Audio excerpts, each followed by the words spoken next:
the story of Goldilocks and the Three Bears. Now, this particular version of the story does not specifically identify the middle-sized bear as being male or female. So, if I accidentally mention this bear as being the mama bear or as female bear, keep in mind it could be a male bear as well. Enjoy the story. Once upon a time, there were three bears who lived together in a house of their own, in a wood. The woods, we would say nowadays. And one of them was a wee little bear, and one was a medium-sized bear. Some people call that a mama bear. And the other one was a big papa bear. Really big papa bear. And they had a bowl for their porridges, a big bowl for the big bear, a medium-sized bowl for the medium-sized bear, and a wee little bowl for the wee little-sized bear. And they all had chairs. A wee little chair for the little bear, a medium-sized bear for the mama bear or the medium bear, and a big chair for the big papa bear. And then they all had beds. A big bed for the papa bear, a medium-sized bed for the medium-sized bear, and a wee little bed for the wee little bear. Well, on this day, they decided to put their porridge in the bowls and leave it to cool, for they were nice, polite bears, and they did not want to burn their mouths. So they left their house and they went for a little walk. And while they were away, this little girl named Goldilocks, who lived way on the other side of the woods, had been sent on an errand by her mother. Passed by the house, peeped in the window, and then she peeped in the keyhole, and she was not at all a well-brought-up girl. So when she didn't see anybody, she lifted the latch, and she went straight on into that house. The door was not locked, because the bears were very good bears, and nobody did them any harm, so they felt like that was just fine. So Goldilocks opened the door, and she went in, and she was very pleased when she saw the porridge on the table. And she went in.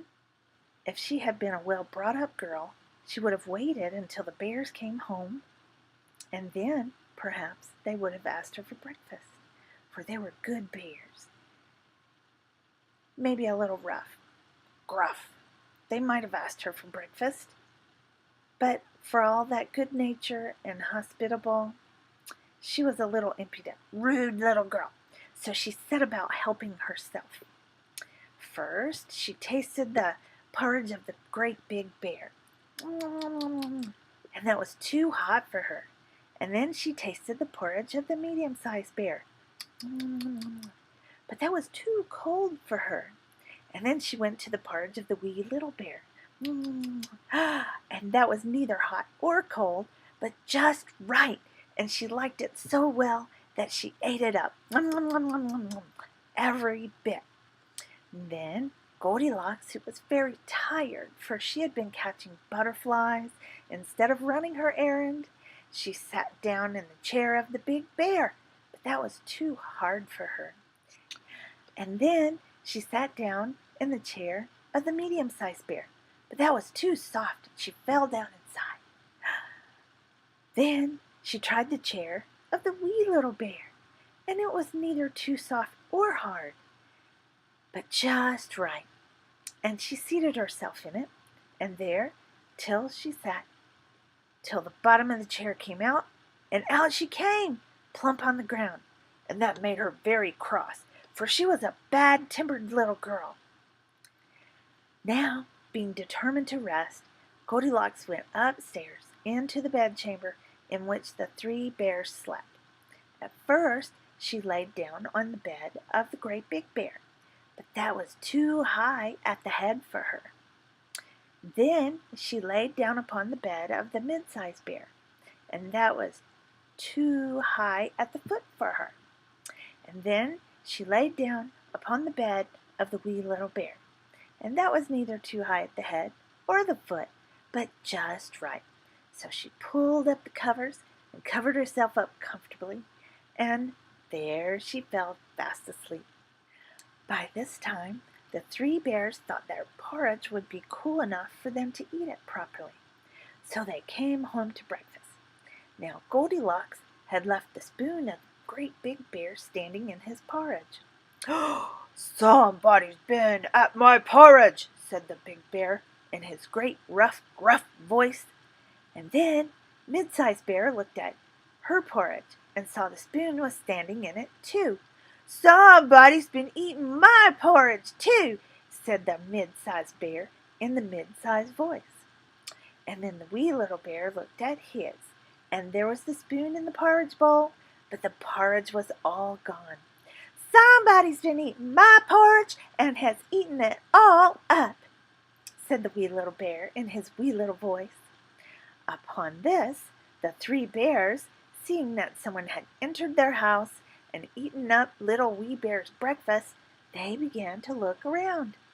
Now the careless Goldilocks had not put the hard cushion straight when she rose from the chair of the great big bear. "Somebody's been sitting in my chair," said the great big bear in his great gruff voice. And careless Goldilocks had squatted down the soft cushion of the mid-sized bear. "Somebody's been sitting in my chair," said the mid-sized bear in a mid-sized voice. "Somebody's been sitting in my chair and has sat all the way bottom through," said the wee little bear in his wee little voice. Then the three bears thought they better look around further in case it was a burglar.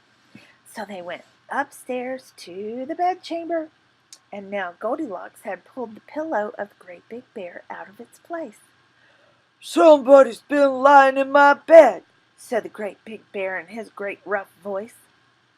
And Goldilocks had pulled the bolster of the mid-sized bear out of its place. "Somebody's been lying in my bed," said the mid-sized bear in a mid-sized voice. But then the wee bear came to look at his bed, and the bolster was in place, and the pillow was in place just as it should be. And upon the pillow there was Goldilocks' yellow head, which was not in its place, for she had no business there. "Somebody's been lying in my bed, and here she is still," said the wee little bear in his wee little voice. And then she heard the mid-sized voice of the mid-sized bear, but it was only as if she had heard someone speaking in a dream. And when she heard the wee little voice of the wee little bear, it was so sharp and so shrill that it awakened her at once, and up she started.